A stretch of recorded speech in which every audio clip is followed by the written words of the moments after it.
Bien, le Togo, maintenant, on va parler de la loi sur l'identification biométrique. L'Assemblée nationale l'a officiellement adoptée. C'était le jeudi dernier, le projet de loi relatif à l'identification biométrique des personnes physiques au Togo, rendu indispensable par le processus de dématérialisation des services publics engagés par le gouvernement depuis quelques années. L'identification biométrique consistera à attribuer à toute personne physique de nationalité togolaise ou résidant au Togo un numéro d'identification unique sur la base des données démographiques et biométriques.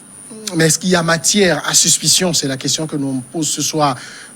Ambroise Konjo, c'est vrai, quand on regarde cette loi, tous les députés que j'écoute saluent une loi innovante et tout. Mais au niveau des populations, d'abord, il y a eu une incompréhension et beaucoup de questions. Il y avait opportunité à passer à cette identification biométrique aujourd'hui? Non. Pourquoi les gens courent derrière cette histoire de... Je ne dis pas que ce n'est pas une bonne chose. Certains pays occidentaux l'ont fait.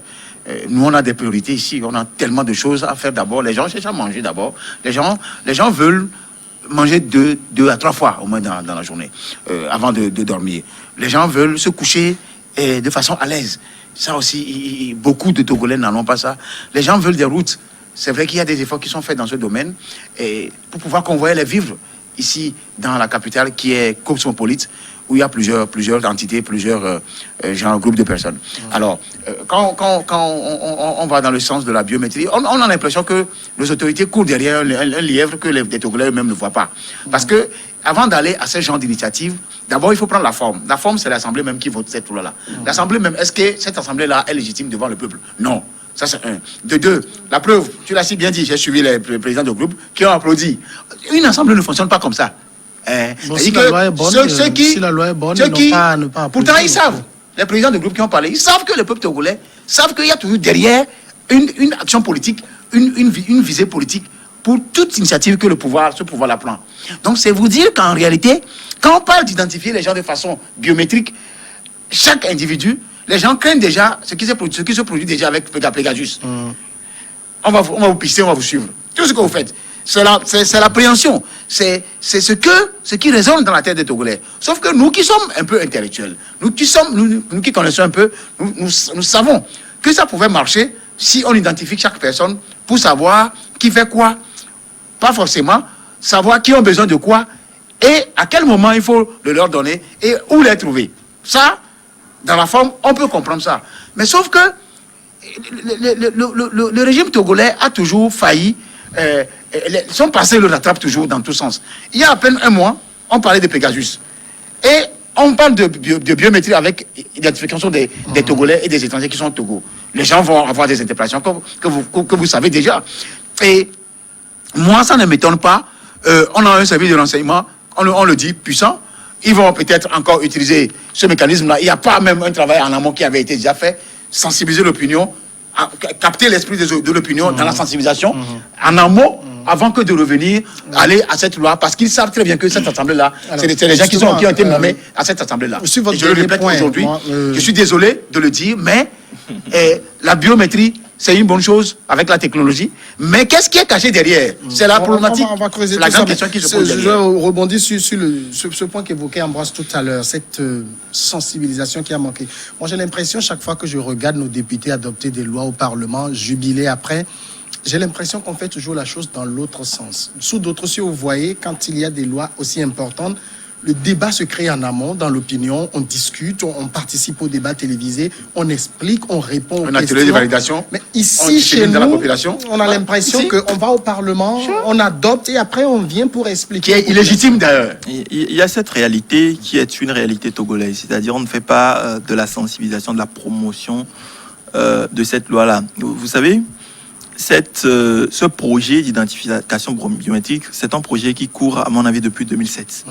Depuis 2007, où le Togo a commencé pour la première fois le processus d'identification biométrique pour le vote, donc ce qui conduit à la délivrance de nos cartes d'électeurs biométriques. Beaucoup, et même un certain nombre d'institutions internationales, avaient appelé le Togo à aller vers une identification biométrique intégrale de la population. C'est-à-dire ce qu'on fait 3 ans, avec tout ce que ça compte d'erreurs et tout ce que ça compte d'imprécisions. On avait recommandé au Togo de le faire une fois pour de bon et donc de disposer d'un fichier unique qui permette véritablement d'identifier la population comme un certain nombre de pays l'ont fait. C'est vrai que nous avons pris du retard, mais ça fait depuis 2 ans qu'on n'en parle pas beaucoup, mais que des spécialistes planchent sur la question, notamment au niveau du ministère de l'économie numérique pour ce projet d'identification. Et c'est assez dommage qu'on n'ait pas ouvert un débat national sur cette identification parce que la problématique que pose Ambroise est intéressante.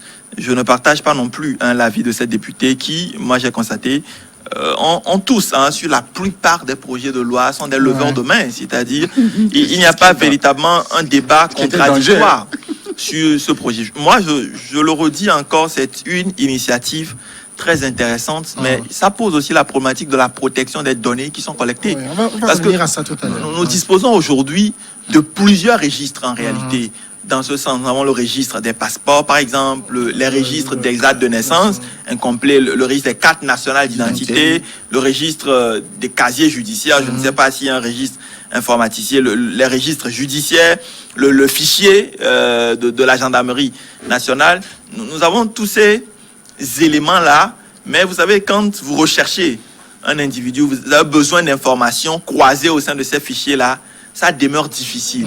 Et l'accès même à un acte de naissance ou aux documents d'identification primaire est encore difficile chez nous. Donc, un projet de ce genre qui permette d'avoir un tout en un, d'avoir dès la naissance une identité biométrique qui vous suit jusqu'à la fin de votre vie, à mon avis, dans la conception, est une excellente chose. Moi, je disais la dernière fois dans un éditorial même qu'il fallait aller plus loin que la simple identification. Parce que la dernière fois, par exemple, vous vous rappelez le débat autour de Novici, autour de qui pouvait bénéficier, qui ne pouvait pas bénéficier. Si ce débat a eu lieu, s'il y a eu ces problèmes, c'est simplement parce que le Togo n'avait pas de fichier qui identifiait les personnes par rapport aux revenus dont ils disposaient, donc qui identifiait les personnes vulnérables et que l'État devait soutenir. Et donc, nous l'avons relevé en ce temps, c'était un défaut que cette crise doit nous permettre de corriger. Et ce fichier vient à point nommé. Mais comme je vous le dis, les députés ont applaudi. Moi j'ai pas eu la loi. C'est vrai que je n'ai eu que l'exposé des motifs qui n'est pas assez complet sur tous les éléments qui sont dans la loi. Je n'ai eu que la loi récemment. Je n'ai pas eu le temps de le parcourir. Malheureusement, à mon avis, il y a un certain nombre d'éléments très importants, notamment la protection et l'accès à ces données-là. Dans un certain nombre de pays qui ont mis en place ces données, ce genre de base de données, quand vous violez, même quand vous êtes un officier de police et que vous devez accéder aux données de Marc Caboflan, par exemple, vous accédez à celui d'Ambroise Mondio, il y a des sanctions disciplinaires, voire pénales, pour ce genre de choses. Oui. Quelles sont les choses prévues dans cette loi-là pour ceux qui sont censés? Et c'est ça, je pense que c'est une crainte légitime de tout citoyen, de comment ces données-là seront collectées, première chose, seront stockées. Parce que ça c'est une autre affaire. Parce qu'on parle de notre centre de stockage de données qui est en travaux depuis près de 2 ans, qui n'a jamais été livré. C'est situé derrière l'actuel bâtiment de Togo Télécom, qui est un projet sur le Warsi, où on doit construire un centre d'hébergement de données nationales. Est-ce que c'est ce centre qui va servir à tout cela? Il y a, à mon avis, un certain nombre de questions sur lesquelles les élus, au moins, auraient dû nous éclairer avant d'aller à l'adoption de cette loi. Alors ici, ce qui est en tout cas prévu, c'est vrai que quand on lit un peu les différents discours, on parle d'une garantie de la protection des données à caractère personnel et contient en outre des dispositions pénales intégrées au nouveau code pénal. Et c'est l'exécutif qui le dit. Il y aura même la création d'une agence nationale d'identification qui sera placée sous l'autorité de la présidence. Mais est-ce qu'on doit... j'ai pas envie de donner la même foi que les députés y donnent. Parce que vous avez un pays où on a aujourd'hui beaucoup de mal à délivrer un document aussi simple qu'un casier judiciaire de façon numérique. Quelle garantie de protection de données on a si en amont on n'a pas le dispositif pour cela? Aucune garantie. Il suffit qu'un colonel appelle, que je veux ce numéro, on le donne. On se connaît dans ce pays. Moi, je n'ai aucune confiance. Et il n'y a aucune garantie. Il suffit qu'un kidam Fut-il un sergent, je ne sais pas, qui appelle, et le monsieur tremble. C'est vous dire que, vous savez, ce pouvoir a tellement de temps. Certes, il y a des salaires qui sont payés aux fonctionnaires, il y a des choses qui sont faites qu'il faut reconnaître. Mais le problème du Togo, c'est la question de l'alternance au pouvoir. C'est politique et ça revient toujours, ça va revenir jusqu'à ce que les gens entendent raison. Le second problème, c'est la question de l'armée au Togo. Si ces deux problèmes-là arrivent à trouver une solution, il n'y aura pas de suspicion. Et je salue la clairvoyance de Marc qui, je le suis toujours, a toujours été objectif sur certaines questions. Il y a des confrères que ça y est, entre nous, il y a des choses qu'on peut se dire. Quand la personne est clairvoyante et que la personne est objective, comment on peut comprendre qu'une assemblée qui est censée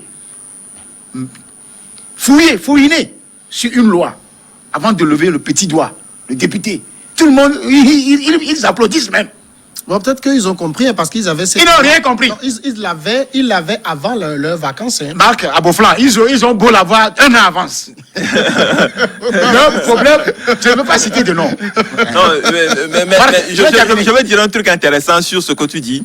Ça repose un débat intéressant. C'est la compétence de nos députés à étudier les dossiers qui sont devant eux. Et excusez-moi de le dire, au sein de cette assemblée, il y a un certain nombre de personnes qui ont des qualités personnelles, qui sont très compétents, mais il y a une bonne majorité aussi qui n'ont aucune maîtrise des dossiers qui leur passent sous la main. Malheureusement, ils n'ont pas... Non, ne donne pas d'exemple. Ils n'ont pas d'assistant parlementaire, de conseil juridique. Et j'ai été même... J'ai été même malheureux de constater la dernière fois que des présidents de groupes parlementaires n'ont pas les assistants qualifiés qu'il faut, qui, sur un certain nombre de dossiers, auraient dû leur donner les bonnes mains. Je pense que ça fait... Pourtant, il y a le budget pour. Hein. Oui, pourtant, il y a le budget pour. Mais est-ce que ce budget est débloqué? Est-ce qu'il y a véritablement... C'est vrai que certains s'entourent d'un certain nombre de personnes, mais vous savez, généralement, par exemple, au sein du groupe parlementaire le plus puissant, à l'adoption de cette loi, c'était pas celui qui était chargé, alors que sur une loi aussi importante, c'est le responsable qui a étudié, mais bon, on a lu quand même un discours, on donnait caution au gouvernement, ce qui est normal. Mais est-ce que tous les députés ont compris le sens de... Parce qu'un tel registre, en réalité, la suspicion autour est normale, comme je le dis, mais un tel registre est un instrument formidable de planification et de statistique. Nous nous acheminons vers un nouveau recensement général de la population, alors que sur chaque année, par exemple, on est dans les 10-12 milliards pour les recensements électoraux. On est sur chaque enquête qu'on déploie, on est à chaque fois dans les 100 millions, 200 millions pour les enquêtes démographiques de santé et tout ce qu'il y a comme enquêtes connexes pour rien que collecter les données. Alors que si on avait une base de données qui est bien constituée, parce qu'une chose est d'avoir la loi, une chose est qu'à l'exécution, c'est-à-dire la mise en place de ce fichier-là, que l'agence puisse faire un travail de qualité pour avoir un fichier qualitatif, parce qu'on l'a vu déjà aussi dans notre pays où il y a eu des fichiers avec des doublons, des triplons, voire, je ne sais pas, 10 personnes une seule fois dans la liste. Je n'avais pas vidé mon dossier, mais il a encore soulevé un problème qui est là aussi, qui va ressurgir. C'est la compétence des services à qui seront confiés ces gens de trucs. Vous savez... Oui, si je l'ai dit, on parle d'une agence nationale de... Je vais retrouver le mot tout à l'heure. Agence nationale d'identification. Oui, je sais que je ne m'y connais pas tellement dans ces histoires de statistiques, mais il y a le ministère du Plan. Tout ce qui ressort de l'identification et de la traçabilité, tout ça là doit en principe, au-delà des ministères compétents, doit revenir d'abord au ministère du Plan. Je ne sais pas si tout ce qui est fiché de l'État. Bon, ici, c'est le ministère de l'économie numérique qui a porté le projet de loi. Le ministère a beau porter ce projet. Mais je pense... En fait, moi, j'ai eu à suivre... Économie numérique, sécurité, plan et peut-être droits de l'homme. Non, administration territoriale d'abord. Le ministère des droits de l'homme était présent, oui, me semble aussi. Le ministère des droits de l'homme était présent au titre du fait qu'il est représentant, en fait, chargé des relations avec les institutions de la République. Oui. Ce que je dis, en tout cas, c'est pourquoi je peux me tromper, mais les spécialistes, peut-être, me donneront raison, que même pour identifier les terrains, les lopins de terre, tout ce qui est bien de l'État, tout ce qui est, c'est le ministère du Plan qui a une vue générale de tout ça. Faire en concomitance avec le ministère du Plan et peut-être avec le ministère de la Sécurité. Parce que quand le ministère, le nez du ministère de la Sécurité aussi se sent trop dans cette histoire, vous voyez, vous sentez ce que ça renvoie? Ça renvoie à Pegasus. Non. Et quand ça renvoie à Pegasus, ça renvoie à l'espionnage. Parce que, alors que ça peut être une bonne chose. Il parlait à l'instant de Novici. Oui. Novici a eu le mérite de satisfaire certains Togolais, mais pas tous. Novici a utilisé plus les cartes électorales, même des Nigériens, des Ghanéens qui sont venus prendre l'argent là. Sauf qu'on aurait pu utiliser les cartes d'identité nationale qui identifient le Togolais du sol et du sang qui puissent prendre ça. J'en ai dit que derrière cette carte d'identité qui est derrière, on aurait laissé beaucoup de personnes. Le revenu. Oui, il n'y a pas de souci. On aurait lésé beaucoup de personnes. Oui, c'est en cela, peut-être cette histoire de biométrique peut avantager. Mais je dis, comme on l'a si bien dit ensemble ici, que ce qui peut se cacher derrière, les gens ont beau avoir une vision noble de cette histoire d'identification. Mais quand le colonel là, ce général va prendre aux le autorités téléphone. qui vont, comment dire, Malheureusement, aux autorités c'est ce qui qui va doivent arriver. gérer ce fichier. Il faudrait qu'on arrête tout ça. Il ne faudrait pas oublier l'agencement institutionnel de notre pays par rapport à tout ce qui est fichier d'identification. Aujourd'hui, jusqu'à ce que je ne sache, c'est le ministère de la Sécurité qui gère, que ce soit l'identification, donc tout ce qui a trait au passeport, que ce soit la carte nationale d'identité. Là, Et c'est c'est un bien, fait. Et donc, il y a pas de souci. c'est ce fichier, c'est en réalité, ce fichier d'identification biométrique ne fera que combiner. On ne vous demandera plus, par exemple, si vous allez faire une carte d'identité, on ne vous demandera plus les mêmes documents que vous avez fournis à fournir pour avoir un passeport. Tout ça devrait être sur une même lignée. Encore faut-il que dans la conception du projet d'identification biométrique, ceux qui sont à la base de ça intègrent ces éléments. Je pense que c'est sur la mise, c'est-à-dire la conception pratique, que le ministère de l'économie intervient. Mais sur la collecte des données et tout ça, je pense que c'est le rôle du ministère de la Sécurité. Mais il ne faut pas confondre aussi le fait que beaucoup de personnes soient suivies avec Pegasus. Pegasus, c'est un logiciel Non, moi, je donne juste un qui exemple. coûte extrêmement cher et qui cible des individus. C'est-à-dire, on ne met pas Pegasus pour contrôler toute Sauf la qu'au Togo, on a population. ciblé des gens qui ne fallait même pas cibler. cible On peut que même pas contrôler toute la population. des individus au sein de la population. Tu as vu ceux qu'on a qui ciblés sont sur le Togo? Des individus à risque. Ah bon? À mon avis, oui. Qui sont des individus à risque. Merci, il a bien signé. Je parle de. Donc, moi, je parle de. Monseigneur Pegasus Benoît, alors nous, est à risque. tel qu'il est conçu. Tu vois? À base. Je voudrais revenir sur la question d'identification biométrique. Sur la question d'identification biométrique, je le redis encore, c'est un projet importantissime. Que ce soit dans la planification, parce que tu parlais tout à l'heure du ministère du Plan, qui ne doit pas être... En fait, c'est pour ça que le fait que ce soit logé à la présidence, moi, ne me plaît pas, parce que nous avons une gouvernance trop centrée sur la présidence. Oui. On aurait pu laisser ça à la primature. C'est la question de la confiance. Parce que c'est une question... Cette agence d'identification-là sera transversale à tous les projets. Voilà. Ce sera une base de données où tous les ministères, que ce soit l'agriculture, va puiser pour savoir en charge de ça, c'est le plan. Non, pas forcément. Pas c'est le ministère du Plan. Il est chargé de la planification. De tout. De tout. Il est chargé de la planification, mais la mise en place d'un fichier de ce genre n'est pas dans la planification. D'accord. Mais une fois qu'on met en place ce fichier, si le plan a besoin de statistiques, l'INSEE par exemple, on peut, au lieu d'aller faire de la collecte sur le terrain, mettre ces moyens-là pour interroger une base de données. Donc, le temps qu'on prend pour disposer de cette statistique-là sera un temps réduit. Et donc, à mon avis, je pense que la suspicion, elle est permanente. Elle est réelle. Elle est permanente dans notre pays, mais pas seulement. Ouais. Dans tous les pays, même au Bénin voisin, où vous avez un bel président qui fait de bonnes choses, les gens sont dans la suspicion. Quand Marc parle tout à l'heure de la présidence, il n'a pas tort. Tout est concentré dans la présidence. Pourquoi? Est-ce que les gens se sont posé la question pourquoi? C'est une question de confiance. Les gens pensent que quand on concentre tout au niveau de la présidence, il y a un regard de la présidence là-dessus. D'accord. Sauf qu'il il peut y avoir aussi des faux. Et des cas suspects qui peuvent ressurgir. La personne à la présidence, il faut y assumer le regard, pas le dossier. Mais c'est des gens qui pilotent ce dossier-là, qui font du ping-pong. Alors, ça, c'est une... Mais ce qui serait intéressant dans cette histoire, il a dit quelque chose dans laquelle j'ai pioché un truc. Si, par exemple, moi, je veux me donner ma carte, et que je l'ai déjà fait, avec ce seul numéro d'identification, On a plus je besoin de n'ai vous pas demander besoin de documents. d'amener ma nationalité, Ouais. ma naissance, tout ça. Normalement, là. c'est ça. Normal, c'est de ça. C'est-à-dire, Non. chaque 5 ans, vous vous présentez T'es et vous avec retirez un votre petit, carte. voilà, avec un numéro. Je voudrais donner Vous avez l'exemple du l'ancienne Djibouti. Avec, je vais terminer. L'exemple du Avec- Djibouti avec mon où numéro, ça a déjà été fait. Je vais terminer. C'est, Avec, il a tendance à rentrer dedans et à prendre. Je vais juste. L'exemple de ce numéro-là, c'est pourquoi dans l'identification, il faut toujours dissocier ce qui est étranger et ce qui est national. C'est deux choses importantes. Quand on prend mon numéro, ils savent que c'est Pondio et que Pondio est togolais. Pondio a déjà, ils savent déjà que. Pondio a- Encore faut-il que tu prouves que tu es togolais. Non. Déjà avec ça, ils le savent. Dans le fichier, ils retrouvent que il y a ma Nom nationalité. du père, nom de la Il y a mère, mon acte de naissance. Ouais. Si je suis même marié, ils le savent. Vous voyez tout ça? Donc, s'ils ont tout ça déjà, j'amène juste sur un bout de papier mon numéro d'identification. Tu n'as même pas besoin d'amener le bout de Ah, papier. je me présente avec une ancienne carte. Avec ton empreinte. C'est fini.